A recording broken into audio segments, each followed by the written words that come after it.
PSG랑 9월에서 10월 사이에 UCL 리그 경기가 있죠. 그러다 보니까 도르트문트와의 경기가 있는데 여기서 어떻게 보면 이 경기가 끝나고 이강인을 보내겠다라고 하는 거 보면 확실히 이강인 선수가 PSG에서 굉장히 좋은 존재구나. PSG에서 이강인을 평가하는 값어치가 역시나 그냥 한 명의 교체 자원이 아닌 정말 중요한 선수로 저는 생각을 하기 때문에 굳이 도르트문트까지 이따가 가려고 한다라는 걸 좀 느껴질 수가 있고요. 아시안 게임을 빨리 갈 거면 아시안컵을 늦게 가라. 아시안컵을 빨리 갈 거면 아시안 게임을 늦게 가라. 이게 지금 얘기가 오가고 있었던 것 같아요. 그렇기 때문에 어떻게 보면 황 감독님이랑 클린스만 감독님이 둘이 얘기를 하면서 어떻게 진행을 해야 될지, 우리가 누가 양보를 할지 이런 이야기가 필요했는데 어제 기자회견에서 사실상 뭘 했습니까? 난 양보할 마음 없다. 아시안컵은 FIFA 주관이다. 그렇기 때문에 엔리케가 노 프라블럼이라고 했다. 그 이유 때문에 결국에는 아시안 게임을 늦게 합류하게 된 겁니다. 서로 소통이 전혀 안 되고 있고 두 감독이 서로 이야기를 안 하고 있다라는 게 여기서 보여지는 거라고 생각을 하고요.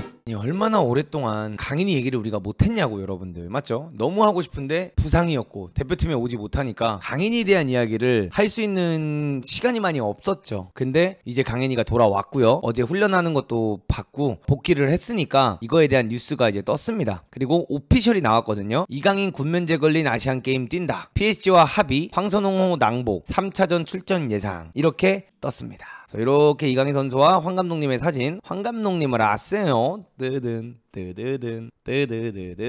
이렇게 나오면서 이강인 22세 파리 생제르맹이 항저우 아시안게임에 출격한다. 아시안게임 조별리그 1차전을 나홀로 앞두고 황선홍호의 낭보가 날아들었다. 대한축구협회는 15일 이강인 선수가 소속팀 파리 생제르맹 구단과의 합의 결과 이강인 선수가 프랑스 현지 시간 19일 소속팀의 UCL 도르트문트전 홈경기 종료 후 아시안게임 대표팀에 합류하는 것으로 한국 시간 14일 밤 최종 합의를 했음을 알린다. 이에 따라 이강인 선수는 프랑스 현지 시간 20일 중국 항저우로 이동, 아시안게임 대표팀에 합류할 예정이다라고 밝혔다. 이강인이 예정대로 할 경우 24일 열리는 바레인과 조별리그 3차전부터 출전이 가능할 전망이다. 21일 열리는 태국과의 조별리그 2차전은 사실상 출전이 어려운 것으로 예상된다. 그렇기 때문에 아마 바레인까지 안 뛸 거라고 예상이 되고요. 만약에 이 전에 2차전이나 이런 데서 성적이 안 나가지고 세 번째 경기에서 무조건 이겨야 되면 이강인이 나올 수도 있어요. 근데 벌써 통과한 느낌이라면 이강인이 나올 가능성은 적다. 나오면 안 된다, 사실상. 이렇게 보시면 될 것 같고요. 황선홍호에는 희소식이다. 황선홍 아시안게임 대표팀 감독은 오래전부터 이강인을 중심으로 전술을 짜겠다고 공언했다. 그러나 이강인이 그간 성인 대표팀의 부름을 받아 황선홍호에 합류할 기회가 많지 않았다. 황 감독도 최근 이강인을 지도한 지 1년이 넘었다며 답답함을 토로했다. 근데 마요르카에서 이렇게까지 활약하기 전까지는 뭔가 이렇게 좀 잘 안 썼다는 느낌도 어지간히 받았던 것 같긴 한데 모르겠어요. 제 느낌일 뿐입니다. 무엇보다 토너먼트 전 손발을 맞출 기회가 생겼다는 게 고무적이다. 황선홍 감독은 2선 여러 포지션을 소화하는 이강인을 두고 최적의 포지션을 고심했다. 다만 이강인이 팀에 합류해 기존 선수들과 호흡이 가장 잘 맞는 위치를 찾으려면 실전밖에 답이 없었다. 큰 변수가 없다면 바레인과 조별리그 3차전은 이강인의 컨디션과 경기감각을 끌어올리는 것과 동시에 전술을 가다듬을 기회가 될 것으로 보인다. 전술이요? 이강인의 차출 협조는 쉽지 않았다. 이강인은 PSG와 7월에 계약을 맺은 당시 아시안게임 출전에 관련돼 이야기를 한 것으로 알려졌다. PSG 역시 아시안게임의 중요성을 이해한 것으로 예상된다. 이강인의 출전은 긍정적으로 분위기로 흘러갔지만 역시 시기가 문제였다. 근데 여러분들 여기 이제 보시면요, PSG랑 9월에서 10월 사이에 UCL 리그 경기가 있죠. 그러다 보니까 도르트문트와의 경기가 있는데 여기서 어떻게 보면 이 경기가 끝나고 이강인을 보내겠다라고 하는 거 보면 확실히 이강인 선수가 PSG에서 굉장히 좋은 존재구나. PSG 에서 이강인을 평가하는 값어치가 역시나 그냥 한 명의 교체 자원이 아닌 정말 중요한 선수로 저는 생각을 하기 때문에 굳이 도르트문트까지 이따가 가려고 한다라는 걸 좀 느껴질 수가 있고요. 이강인 선수가 여러분들 이게 있습니다. 원래는 13일에 KFA가 합류 날짜를 최종 통보하기로 했죠. 근데 14일이 돼서야 결론이 났고 오늘 15일에야 오피셜이 떴습니다. 근데 여기서 이제 우리가 볼 수 있는 것 중 하나가 뭐냐면 여러분들 이강인 선수가 원래는 13일까지 접수를 해서 이야기 해주기로 했잖아요. 근데 왜 PSG에서부터 연락이 늦었을까 곰곰이 생각을 해봤어요. 근데 그것은 정확하게 어제 스마니 형이 또 기자회견에서 대답을 해줬죠. 나 엔리케랑 이야기하고 있는데 엔리케랑 문자해본 결과 아시안컵 나오는 건 문제없다. 피파 주관이기 때문에 이런 이야기를 어제 했습니다. 스마니 형이. 그러니까 스마니 형은 지금 또 컨텐츠 여기 또 나오잖아. 스마니 형은 내 컨텐츠 왜 이렇게 자주 출연하는 거지? 미쳐버리겠네. 좀 스마니 형 얘기 좀 그만하고 싶은데 또 출연했어. 메일을 보냈는데 축협에서 확인을 안 한 거라고요? 근데 어쨌든 간에 아시안 아시안게임을 어떻게 보면 빨리 데리고 나오고 싶었던 황 감독님이 계셨고요. 그 다음에 축구협회도 이거를 해결하려고 했다 뭐 이런 식으로 이야기가 나왔는데, 스마니 형이 엔리케와 문자를 하면서 아시안컵을 보내라, 아시안컵은 문제없지? 그러니까 no problem 이렇게 이제 됐잖아요. 근데 여기서 그럼 이강인이 왜 3차전에 합류를 하냐라고 하냐면, 사실상 이야기가 나왔던 게 뭐냐면, 아시안게임을 빨리 갈 거면 아시안컵을 늦게 가라, 아시안컵을 빨리 갈 거면 아시안게임을 늦게 가라, 이게 지금 얘기가 오가고 있었던 것 같아요. 그렇기 때문에 어떻게 보면 황 감독님이랑 클린스만 감독님이 둘이 얘기를 하면서 어떻게 진행을 해야 될지, 우리가 누가 양보를 할지 이런 이야기가 필요했는데, 어제 기자회견에서 사실상 뭘 했습니까?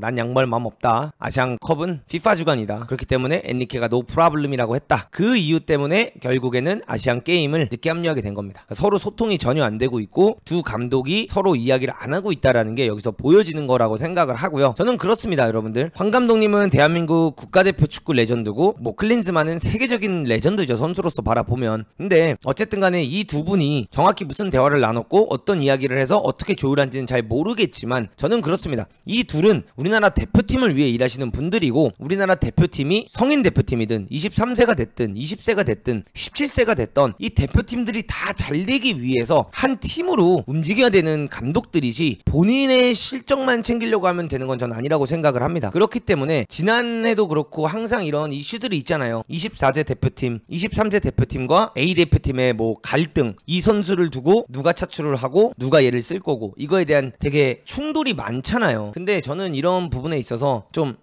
자신의 성적만을 생각하는 게 아니라 대한민국 대표팀을 위해서 어떤 성적이 지금 이 시기에 중요한지, 이런 것들을 좀 축구협회가 중간에 나서서 정리를 좀 했으면 좋겠다, 전 이런 생각을 합니다. 예를 들어 지금 10월에 있을 티니지와 그 다음에 10월에 있을 베트남의 경기가 별로 중요하지 않잖아요. 그러다 보면 우리가 이 선수를 관리해야 되고, 이강인 선수가 건강하게 아시안게임도 나가고 건강하게 아시안컵도 나가야 된다라고 고려했을 때 이제 막 부상해서 복귀를 했고, 그러면 스마니 형한테 어차피 뭐 스마니 형과 황 감독님한테 이 경기들 봤을 때, 조별리그를 봤을 때 그렇게 어렵지 않지 않냐, 그러니까 아시안게임에서 뭐 좀 양보를 해라, 대신에 클린스만 감독한테는 10월달에 차출하는 건 좀 양보를 해라, 이런 식으로 해서 좀 균형을 중간에서 좀 맞춰주고 다 같이 살 수 있는, 좀 다 같이 나갈 수 있는 방향을 좀 제시를 하고, 그 도중에 선수 관리도 좀 해주고, 이런 게 전 좀 더 호흡이 잘 되면 어떨까라는 그냥 개인적으로 생각을 하고요. 참 아쉬운 것 중 하나는 우리나라 대표팀 감독들의 인터뷰, 우리나라 대표팀 연령별이 됐든 A팀 대표팀 감독님들의 인터뷰를 바라보면 그냥 모든 게 항상 한 명의 선수에만 너무 포커스가 된다는 게 저는 조금 아쉽긴 합니다. 물론 해외도 똑같아요.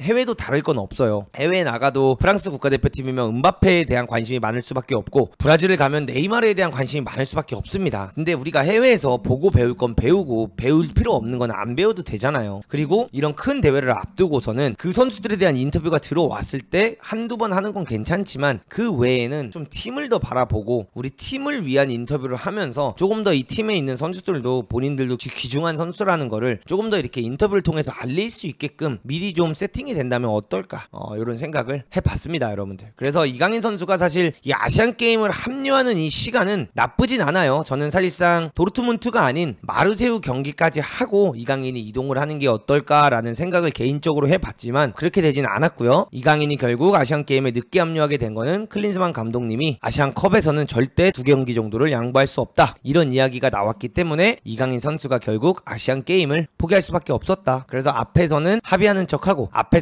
이야기하는 척을 해도 뒤에서는 클 감독님이 엔리케와 문자를 주고받고 있었다, 이렇게 바라보면 될 것 같습니다. 뭐 어차피 여러분들 뭐 합류를 언제 하냐가 중요했던 거지, 이강인 선수가 합류를 안 한다 이건 전혀 아니었기 때문에 우리가 뭐 크게 그런 부분에 있어서는 사실 걱정할 건 없었죠. 도대체 언제 합류되냐 이거였죠. 이거 보세요. 강인이는 조속히 합류하고 싶어 하지만 조율이 잘 되지 않은 것 같아서 답답하다고 토로했다. 왜 답답했겠어요? 왜 조율이 잘 안 됐겠어요? 뒤에서 클 감독님이 움직이고 있었거든요. 황 감독님을 아세요? 뜨든 이러면서 뒤에서 엔리케랑 문짜고 있었거든. 원격 조정을 저기서도 하고 있었어. 여러분 대단한 클 감독님입니다. 진짜 이 클 감독님은 대단하다. 로마노 기자도 여러분들 PSG가 오늘 이강인의 아시안게임 참가에 관해 그린라이트를 켜기로 결정했다라고 15일에 알렸다. 야, 로마노가 이걸 남겼다는 것 자체가 좀 뽕이 있죠. 왜냐면 어쨌든 간에 우리나라 선수 중에 로마노 거에 탄다는 건 이 선수가 많이 유명해질 수 있는 기회가 되는 거고요. 로마노가 올해 트위터에서 가장 리트윗이 많이 된 사람이고 가장 좋아요와 뷰수가 많은 사람이 로마노더라고요. 트위터에서. 그렇기 때문에 이 로마노 거에 또 이런 소식이 올라갔다 하는 것은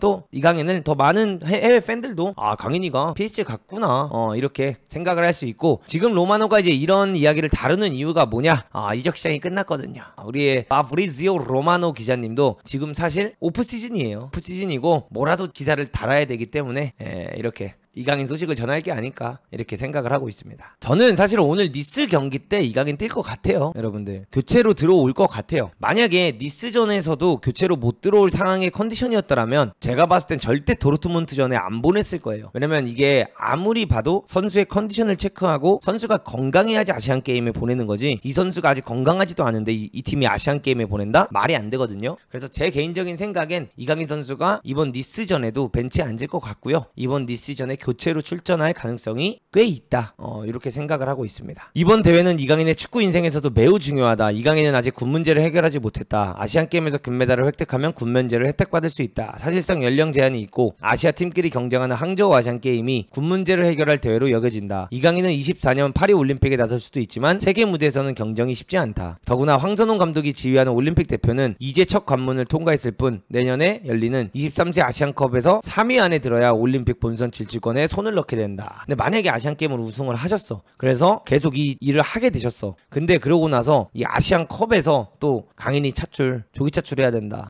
이래버리면 진짜 사고입니다. 제발 파리 올림픽만큼은 강인이 없이 나갈 수 있으면 좋겠다, 이렇게 말씀드리고 싶고요. 이게 이제 게임 명단이죠. 골키퍼에는 강원FC의 이강현, 인천의 민성준, 전북현대의 김성준 골키퍼가 포함이 됐고요. 수비수에는 대표팀에서 뛰고 있는 서령우, 그 다음에 박규현, 이재익, 이한범, 박진섭, 황재원, 최준, 그 다음에 김태현 선수가 뽑히게 되었습니다. 미드필더에는 광주FC에서 정말 좋은 활약을 펼치고 있는 정호연 선수, 그 다음에 홍현석, 백승호, 송민규, 정우영, 고영준, 이강인, 엄원상, 조영욱. 그 다음에 공격수에는 전북현대의 박재용과 부천FC의 안재준 선수가 뽑힌 걸 볼 수 있습니다. 제가 가장 걱정하는 거는 공격수가 좀 냉정하게 지금까지 아시안게임 스쿼드를 봤을 때 이 선은 가장 센 것 같지만 공격진이 좀 약하다.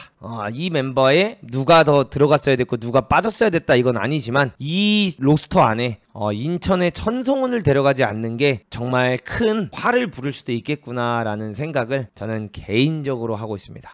이 멤버 안에 천성훈이 없다는 것, 이게 분명히 큰 화가 될 수도 있다, 이렇게 말씀드리고 싶습니다. 그래서 여러분들 이강인 선수의 어떻게 보면 부상 복귀 희소식이 있고요. 황 감독님도 어쨌든 간에 아시안게임에 이강인이 합류하게 되었다라는 이야기도 있고, 그 다음에 이 모든 뒷배경에는 클린스만 감독이 엔리케와 문자를 주고받으면서 아시안게임보다는 아시안컵이 먼저다, 이 작업이 있었던 것 같다 라고 하면서 이강인 선수 이야기는 마무리하도록 하겠습니다.